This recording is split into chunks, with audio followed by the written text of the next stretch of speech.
के बाबरकत जलाली और पुरफजल नाम में आप सभी की खिदमत में सलाम पेश करता हूँ। सब खुश हैं? जोरदार तालियां बजाएं। आज मदर्स डे है और मैं तमाम माओं को हैप्पी मदर्स डे कहना चाहता हूँ। खुदावंद की शुक्रगुजारी करते हैं। मदर्स डे कई लोग तो इन डेज को या इन खुशियों को बेमायना समझते हैं, वो समझते फजूल है ये। लेकिन अज़रुए बाइबल हम इस बात को सीखेंगे कि ये दिन जो मनाया जा रहा है मदर्स डे, ये मनाना फजूल है या इसकी कोई अहमियत है या खुदा का कलाम इसके बारे में कुछ बताता है। मेरा आज का जो मजमून है इस मदर्स डे पे, वो है दो तरह की माएं, या यूं कह लें कि दो माएं, टू मदर्स। और इन दो माओं का किरदार, इन दो माओं का जो करैक्टर है, ये आज हम किताब मुकद्दस में से देखेंगे और सीखेंगे। और मेरा ईमान है कि जो माएं आज खुदा के कलाम में से इस बात को सीखेंगी, वो जरूर आइंदा अपनी जिंदगी में इस चीज को अपनाएंगी और इस जिम्मेदारी को निभाने वाली होंगी। मेरे साथ देखें खरूज की किताब, उसका दूसरा बाब, पहली 10 आयात हैं। मैं आप सभी के लिए पढ़ूंगा, सुनिएगा। और लावी के घराने के एक शख्स ने जाकर लावी की नस्ल की एक औरत से ब्याह किया।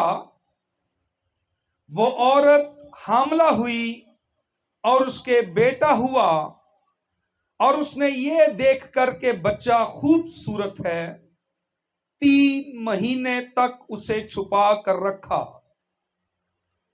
और जब उसे और ज्यादा छिपा ना सकी तो उसने सरकंडों का एक टोकरा लिया और उस पर चिकनी मिट्टी और राल लगाकर लड़के को उसमें रखा और उसे दरिया के किनारे झाव में छोड़ आई। और उसकी बहन दूर खड़ी रही ताकि देखे कि उसके साथ क्या होता है। और फराउन की बेटी दरिया पर गुस्ल करने आई और उसकी सहेलियां दरिया के किनारे किनारे टहलने लगी। तब उसने झाव में वो टोकरा देखकर अपनी सहेली को भेजा कि उसे उठा लाए। जब उसने उसे खोला तो लड़के को देखा और वो बच्चा रो रहा था। उसे उस पर रहम आया और कहने लगी, ये किसी इब्रानी का बच्चा है। तब उसकी बहन ने फिरौन की बेटी से कहा, क्या मैं जाकर इब्रानी औरतों में से एक दाई तेरे पास बुला लाऊं जो तेरे लिए इस बच्चे को दूध पिलाया करे? फिरौन की बेटी ने उसे कहा, जा। वो लड़की जाकर उस बच्चे की मां को बुला लाई। फिरौन की बेटी ने उसे कहा, तू इस बच्चे को ले जाकर मेरे लिए दूध पिला, मैं तुझे तेरी उजरत दिया करूंगी। वो औरत उस बच्चे को ले जाकर दूध पिलाने लगी। जब बच्चा कुछ बड़ा हुआ तो वो उसे फिरौन की बेटी के पास ले गई और वो उसका बेटा ठहरा और उसने उसका नाम मूसा ये कहकर रखा कि मैंने उसे पानी से निकाला। खुदावन के जिंदगी बख्श कलाम के पढ़े और सुने जाने पर जिंदा खुदा की बरकत हो, आमीन। हम इस बच्चे के बारे में, मूसा के बारे में देखते हैं जो ऐसे मुश्किल हालात में पैदा हुआ है। मिस्र के अंदर बड़े खतरनाक हालात हैं। फिरौन ने ये हुक्म जारी किया है कि जितने भी इब्रानी मेल बच्चे हैं उनको मौत के घाट उतार दिया जाए।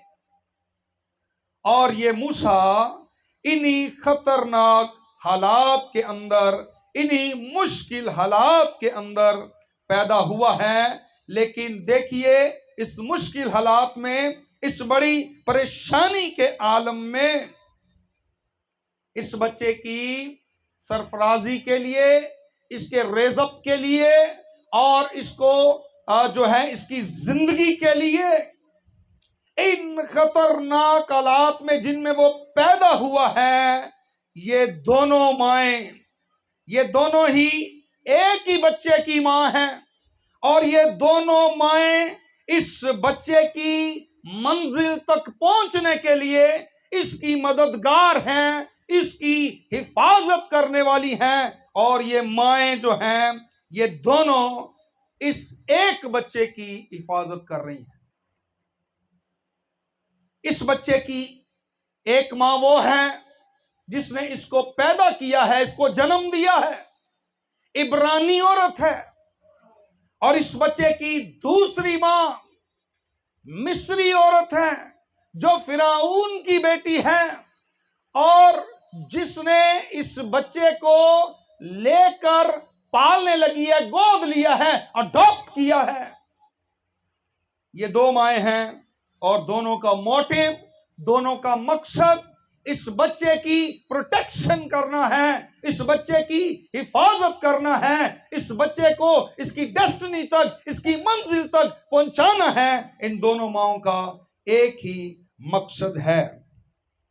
और मेरा ईमान है कि इस सारे पैगाम के बाद आप इस बात को जान जाएंगे कि खुदा किस किस्म की मां को बुलाता है और वो कौन सी चीज है जो एक औरत को एक मां बनाती है। यहां पर खूबसूरत बातें हैं।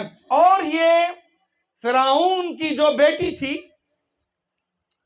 इसका नाम बाइबल में मौजूद नहीं है, लेकिन इस औरत का जो ट्रेडिशनल नेम है वो है हिब्बा।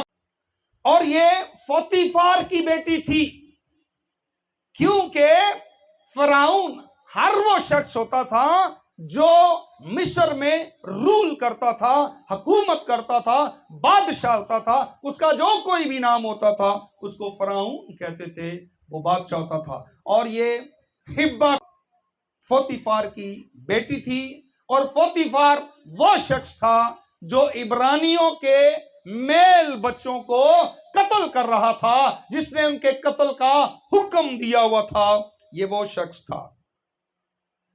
और देखें, बहुत ही खतरनाक हालात के अंदर इस बच्चे ने जन्म लिया है।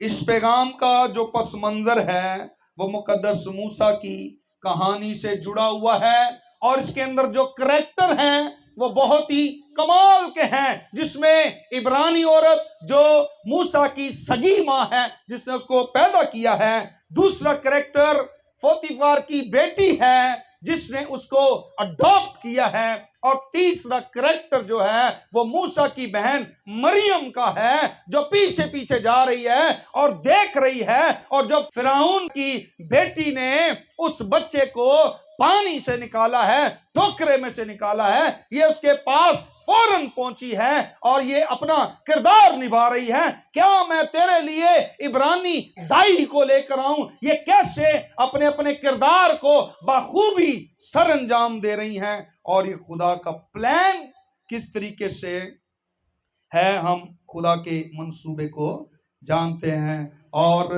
मूसा एक इब्रानी खानदान से पैदा होने वाला लड़का था, जो इब्रानी लोग मुल्क मिस्र की गुलामी में थे। और बादशाह ने बड़ा सख्त कानून बना दिया है, बड़ा सख्त कानून उसने बनाकर यह हुक्म जारी किया है। और अब जगह जगह पर फिरौन के ऑफिसर्स इस बच्चे को ढूंढ रहे हैं, तलाश कर रहे हैं कि ये बच्चा उनके हाथ लगे और ये इसको मौत के घाट उतार दें। क्योंकि उन्होंने जितने भी इब्रानी बच्चे मेल पैदा हुए थे, उन सब को उसने दरिया में मगरमच्छों के आगे फेंक दिया था, कत्ल कर दिया था, मार दिया था। बादशाह नहीं चाहता था कि इब्रानियों को गुलामी से रिहाई मिले। बादशाह का हुक्म था कि हर इब्रानी बच्चा कत्ल किया जाए। लेकिन यहां मूसा की मां थी, दूसरे नंबर पर फराउन की बेटी थी, तीसरे नंबर पर मूसा की बहन मरियम थी। और ये अपना अपना किरदार बखूबी निभा रहे हैं। हम सिर्फ इन दोनों माओं के बारे में बात करेंगे। हमें बाइबल में इसकी इतना डिटेल का तो नहीं पता, लेकिन खरूज छठे बाब की 20वीं आयत में मूसा की मां का नाम और उसके बाप का नाम मौजूद है। मूसा की मां का नाम था युकबद, बाप का नाम इमराम था, और उसके भाई का नाम हारून था, और बहन का नाम मरियम था, और इसका अपना नाम मूसा हमें बाइबल में मिलता है। जब उस औरत ने इस बच्चे को जन्म दिया तो उसने देखा कि लड़का बहुत ही खूबसूरत है। तभी उसकी मां ने यह तय कर लिया था कि वो इस बच्चे को बचाएगी, इसको मरने नहीं देगी। उसकी मां ये डिसाइड कर चुकी है, उसकी मां ने यह तय कर लिया है, ये बड़ा खूबसूरत बच्चा है, और वो कह रही है कि मैं इस बच्चे के लिए सब कुछ करूंगी। हिम्मत नहीं हार रही वो मां। अब इस मां ने ठान लिया है इसको क्या करना है। देखें, जब कोई बच्चा पैदा होता है, लड़का पैदा होता है, तो खुशियां मनाई जाती हैं, सेलिब्रेट किया जाता है, उस दिन को जश्न मनाया जाता है, खुशियां मनाई जाती हैं। यहां पर यह लड़का पैदा हुआ है, एक तरफ खुशी मनाने का टाइम है, एक तरफ जश्न मनाने का टाइम है, लेकिन दूसरी तरफ उदासी है, परेशानी है, दुख है।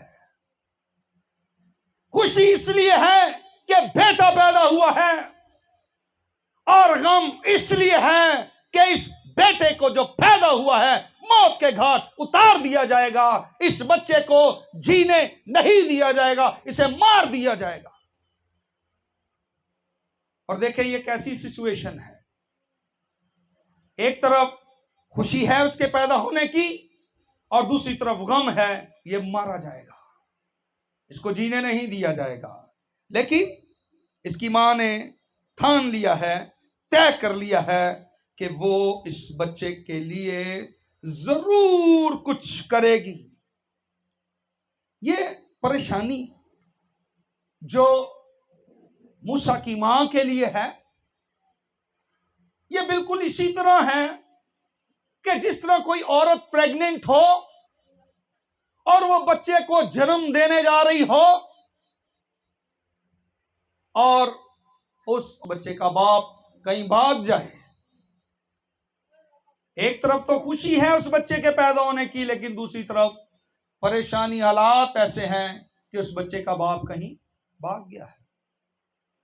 एक तरफ यह खुशी है कि एक बच्चा पैदा हुआ है, और दूसरी तरफ परेशानी यह है कि जो इस बच्चे का बाप है वो उस औरत का शौहर नहीं।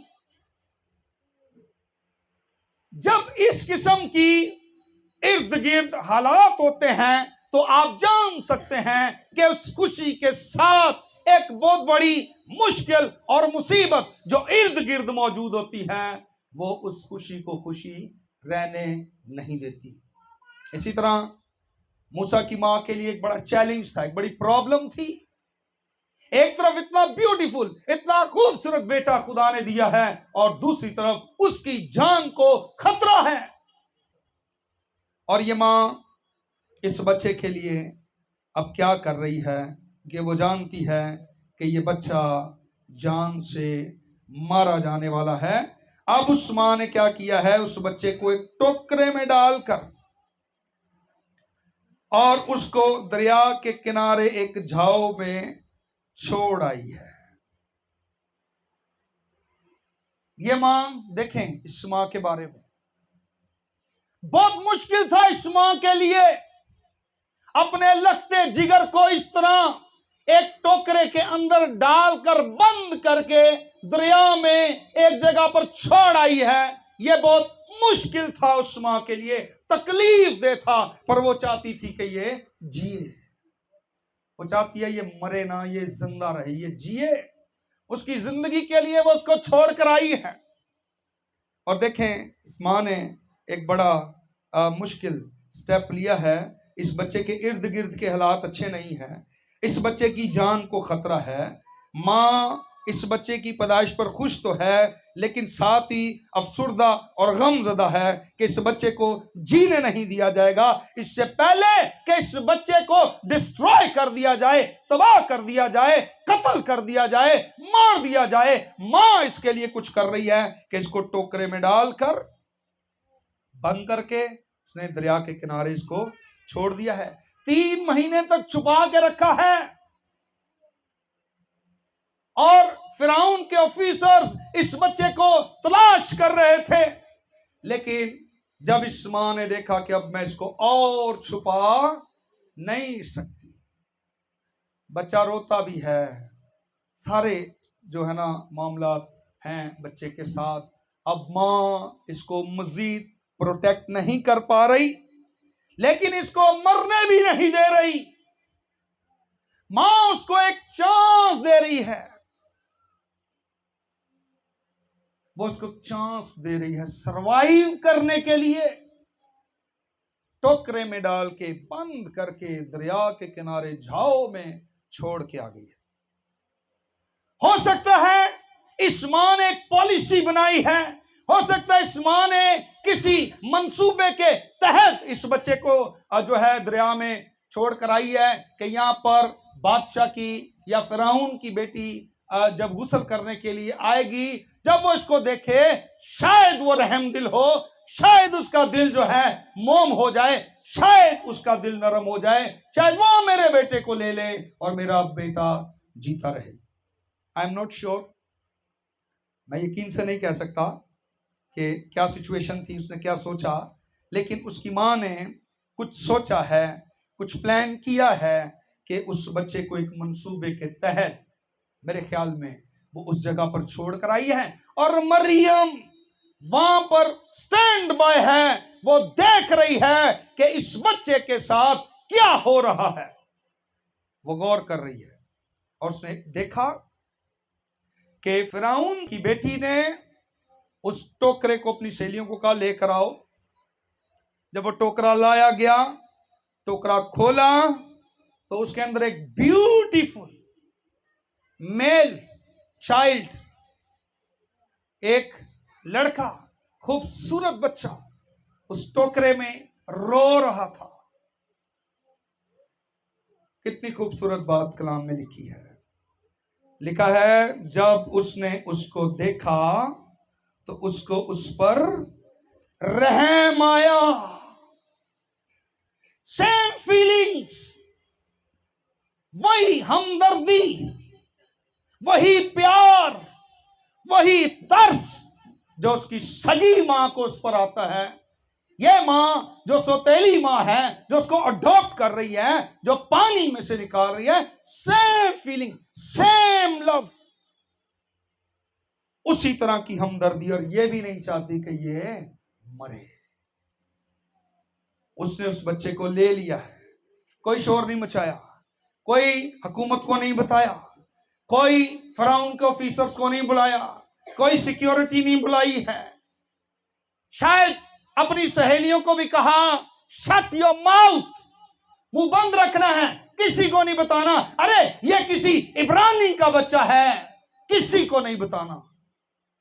तो बादशाह का हुक्म क्या है? इब्रानी मेल चाइल्ड को आपने कत्ल कर देना है, डिस्ट्रॉय कर देना है, मार देना है। ये प्रोटेक्ट कर रही है, स्टेप मदर भी प्रोटेक्ट कर रही है। जो उसकी रियल मदर है, जिसने उसको जन्म दिया है, वो भी उसको प्रोटेक्ट कर रही है। दोनों माओ का मकसद इस बच्चे को जिंदा रखना है, इस बच्चे को बचाना है, इसकी जिंदगी के लिए और इसको रेज अप करने के लिए। दोनों माएं इस बच्चे को सर बुलंद करने के लिए, इसकी मंजिल तक पहुंचाने के लिए, इसके लिए कोशिशें कर रही हैं।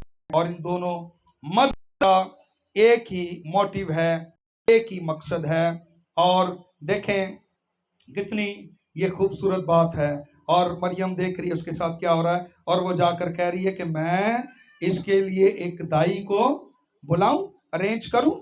और उसने कहा हाँ, जल्दी से जाकर एक दाई को, जो इब्रानी औरत थी, मिस्री औरत नहीं, इब्रानी औरत को लेकर आई है। देखें इस बच्चे ने इस मिस्री औरत से जन्म नहीं लिया है, ये इसका रियल बेटा नहीं है,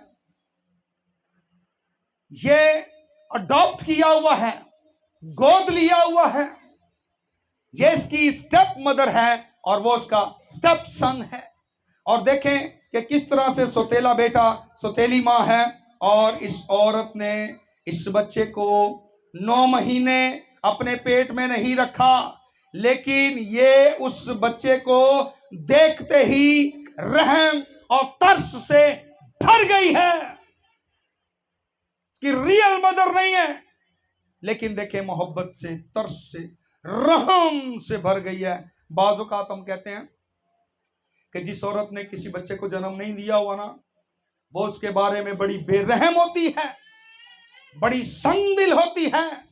जो बच्चे अडॉप्ट करें या कोई दूसरे का बच्चा उसको पालना पड़े, तो वो बड़ा जालिमाना रवैया इख्तियार कर दिया है, क्योंकि वो उसकी कोख से पैदा नहीं हुआ है, गैरों वाला सलूक करती है। लेकिन देखें ये औरत, मूसा इसकी कोख से पैदा नहीं हुआ, इसका हकीकी बेटा नहीं है, फिर भी ये इसके साथ ऐसी मोहब्बत कर रही है कि जैसे इस औरत ने मूसा को जन्म दिया हो। लिखा उसको उस पर रहम आया। और इसने, यहां देखें, इस औरत ने मूसा को जन्म नहीं दिया, फिर भी हमदर्दी और रहम से भरी हुई है। अगर आपकी औलाद नहीं है तो फिर दूसरे की औलाद के लिए आप कभी भी हमदर्दी से भर नहीं सकते। औलाद वाले शायद कहीं पर अपने दिल को थोड़ा नरम कर लें, लेकिन जिनकी औलाद नहीं, बहुत हार्ड हार्टेड हो सकते हैं। लेकिन इस औरत को देखें, ये मूसा से उस तरह प्यार कर रही है जैसे वो इसका अपना रियल बेटा है। ये औरत इस खतरनाक वक्त और हालात में इस बच्चे को प्रोटेक्ट कर रही है, तहफ़्फ़ुज़ दे रही है, उसका दिफा कर रही है। ये औरत अपने बाप के बनाए हुए कानून के खिलाफ खड़ी हो गई है। ये औरत अपने बाप के कानून के खिलाफ लड़ाई लड़ रही है। एक तरफ उसकी रियल मां, असल मां कानून के खिलाफ लड़ रही है, उसको 3 महीने तक छुपा के रखा है। दूसरी तरफ उसकी स्टेप मदर कानून से लड़ रही है, अपने बाप के बनाए हुए कानून से लड़ रही है। दूसरी तरफ स्टेप मदर अपने मुल्क के कानून के खिलाफ जा रही है। और ये देखें, सब कुछ उस बच्चे को प्रोटेक्ट करने के लिए। इसी तरह मूसा की मां, ये दोनों औरतें बादशाह के कानून के खिलाफ लड़ाई कर रही हैं। एक जन्म देने वाली मां है और दूसरी गोद लेने वाली मां है, लेकिन दोनों के दिल में एक जैसी हमदर्दी, एक जैसा रहम, एक जैसा प्यार है। मूसा के लिए,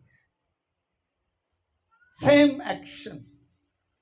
और देखें दोनों फाइट कर रही हैं, और ये रीफाइट इसलिए कर रही हैं ताकि मूसा को उसकी मंजिल तक पहुंचाया जाए।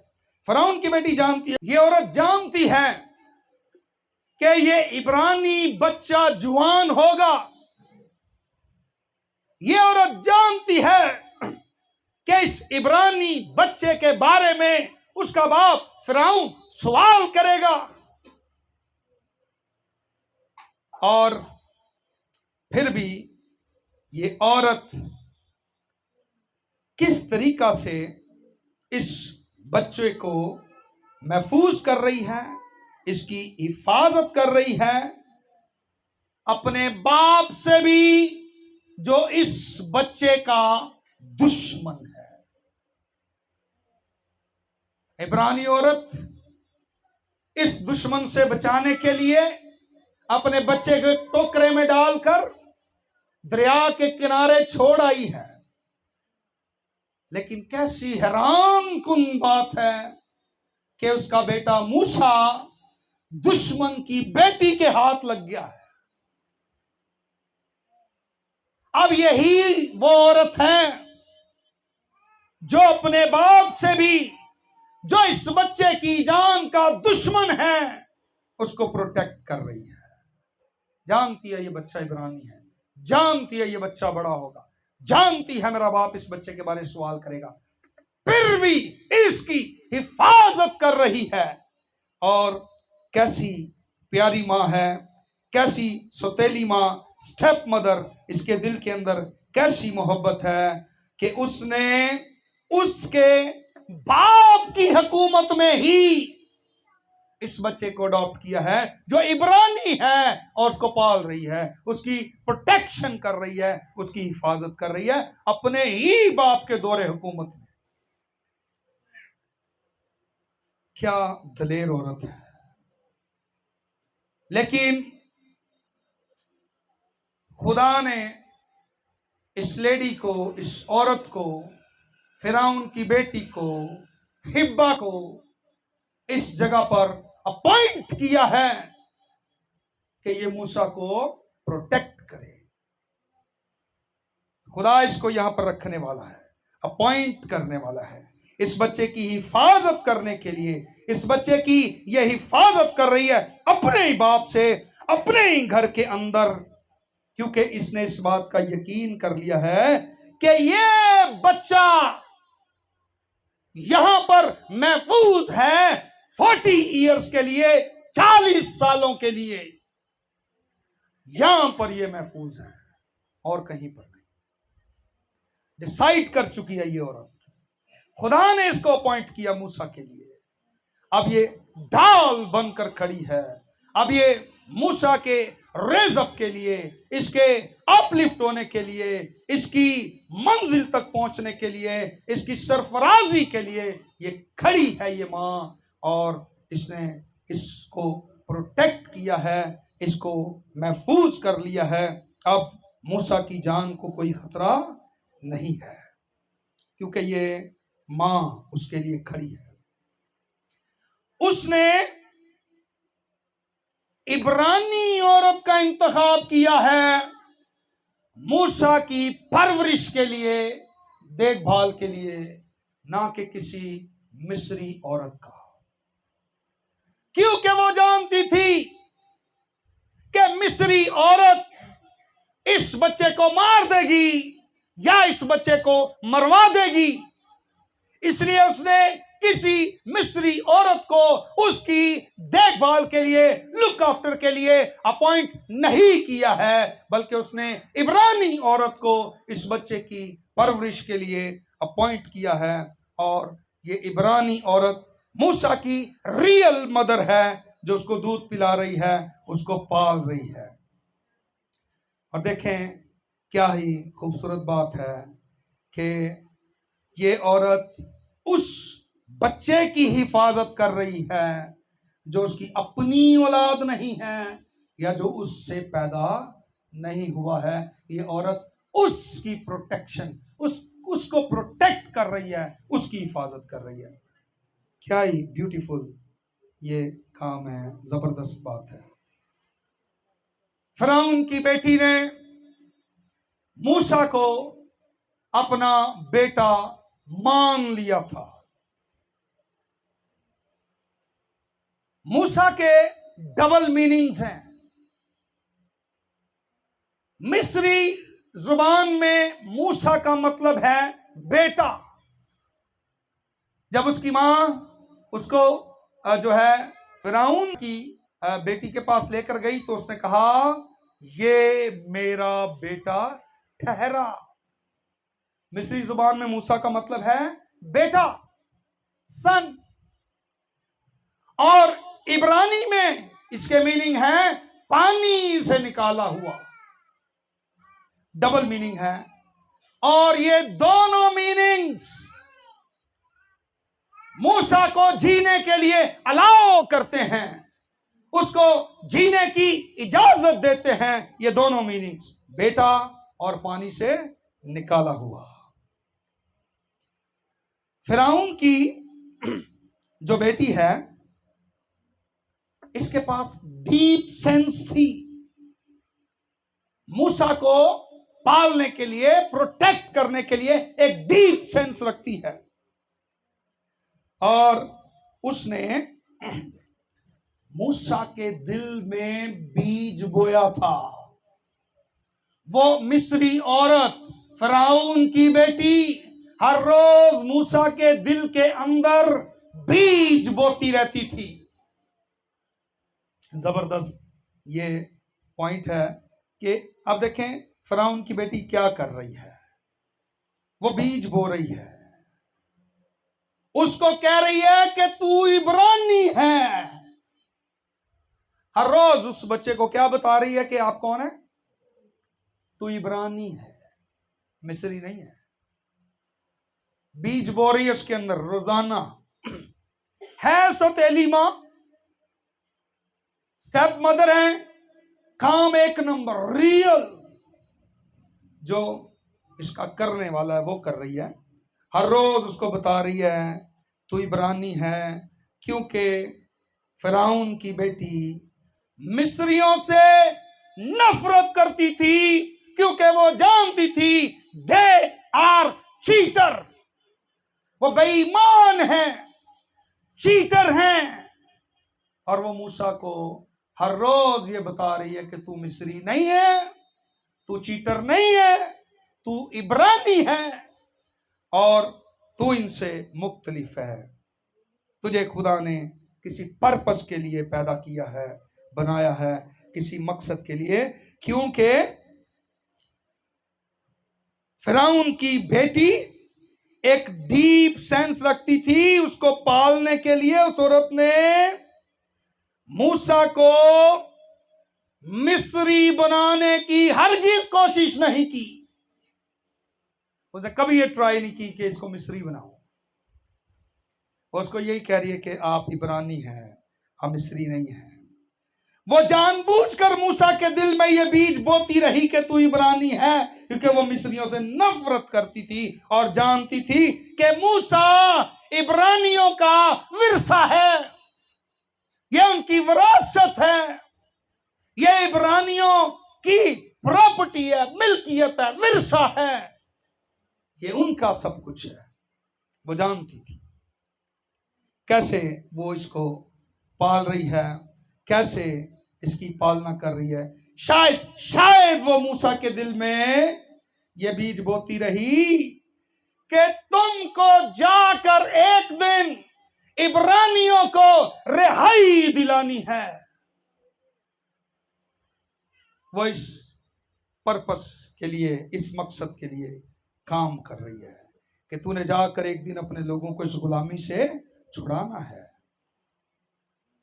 क्योंकि मुमकिन है, ये बात बताती है कि इसीलिए मूसा ने अपनी मां को नहीं छोड़ा था, रियल मदर को, जिसने उसको जन्म दिया था। वो कभी भी उससे अलग नहीं हुआ, वो कभी भी इब्रानी कौम से जुदा नहीं हुआ। उसने कभी भी इब्रानी कौम को, जब मुल्क मिस्र में गुलामी में थे, गुलामी कर रहे थे, दुख सह रहे थे, जुल्म सह रहे थे, मूसा उनको कभी भी नहीं भूला था, उनसे कभी भी अलग नहीं हुआ था। यही वजह थी, स्टेप मदर उसको ये बात याद दिलाती रही, वो ये बीज उसके दिल में बोती रही कि तू इब्रानी है, तू मिस्री नहीं है, तू अपने लोगों को एक दिन रिहाई दिलाएगा। देखें, मूसा ने अपनी मां को नहीं छोड़ा, अपनी कौम को नहीं छोड़ा। कौन था इसके पीछे? कौन है जो उसको ये बता रहा है? कौन है जो उसको ये सिखा रहा है? और इसके पीछे कौन था जो उससे कह रहा था कि जा और इब्रानियों को रिहाई दिला? बेशक खुदा। इस सब के पीछे कौन था कि तू जा और अपने लोगों को रिहाई दिला? सारे मामले के पीछे खुदा खड़ा है, बाइबल कहती है। लेकिन खुदा आवाज को इस्तेमाल करता है।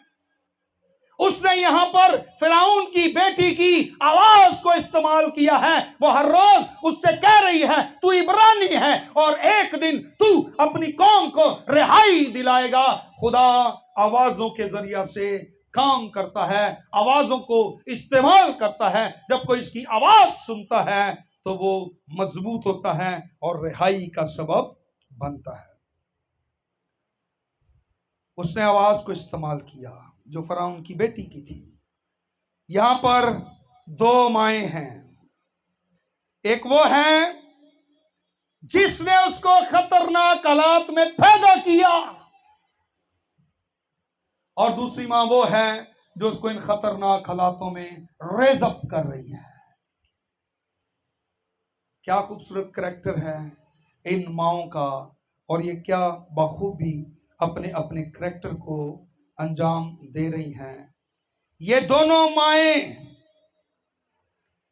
एक आउट ऑफ द टाउन, यानी इब्रानियों के शहर, इब्रानियों के माहौल, सर्कमस्टांसिस के अंदर अपने बेटे को प्रोटेक्ट कर रही है बाहर, और दूसरी मां है जो अंदर मिस्रियों के कायदा कानून के मुताबिक, उनके रस्म रिवाज के मुताबिक इसको प्रोटेक्ट कर रही है। दोनों माएं एक खास काम कर रही हैं। एक मां बाहर काम कर रही जो रियल मदर, जिसने जन्म दिया है, और एक मां अंदर महल के अंदर मिस्रियों में, मिस्री कौम के अंदर काम कर रही है। और उन्होंने काम क्या किया है? फिरौन की बेटी स्टेप मदर ने मूसा की जो मेंटालिटी है इसको डेवलप किया है।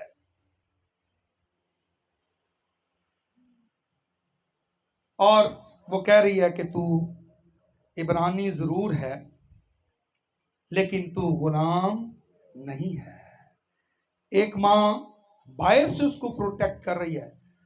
मूसा इब्रानी जरूर था लेकिन उसकी सोच गुलामाना नहीं थी। मूसा इब्रानी जरूर था लेकिन उसकी सोच शहजादों जैसी थी। वो शहजादों की तरह सोचता था। मूसा एक आजाद आदमी की तरह सोचने वाला था, ना कि गुलाम की तरह। उसकी मेंटालिटी को किस तरीके से उसकी मां ने डेवलप किया है, और मेंटालिटी देखें ये उसकी शख्सियत को किस तरह का बना रही है। वो एक आजाद शख्स की तरह सोच रहा है, गुलामों की तरह नहीं सोच रहा, क्योंकि मूसा गुलाम नहीं है। उसकी मां ने, बाइबल कहती है, स्टेप मदर उसको अपने महल में ले गई थी। वो महल के अंदर जवान हुआ है। उसकी जिंदगी का पहला हिस्सा 40 इयर्स हम उसके महल के अंदर देखते हैं कि वहां पर उसने डिफरेंट जो है प्रेजेंटेशंस देखी हैं, उसने तौर तरीका देखा है, उसका उठना बैठना बोलना और उसका मेंटल लेवल, उसका ये सब कुछ शहजादों की तरह, बादशाहों की तरह, ना कि गुलामों की तरह। देखें कैसे खुदा इसको तैयार कर रहा है अपनी कौम को रिहाई देने के लिए। और ये दो माएं, अगर आप सगी मां हैं, आपने किसी बच्चे को जन्म दिया है तो हैप्पी मदर्स डे। अगर आपने किसी बच्चे को जन्म नहीं दिया है, आपने किसी बच्चे को अडॉप्ट किया है, गोद लिया है, तो हैप्पी मदर्स डे।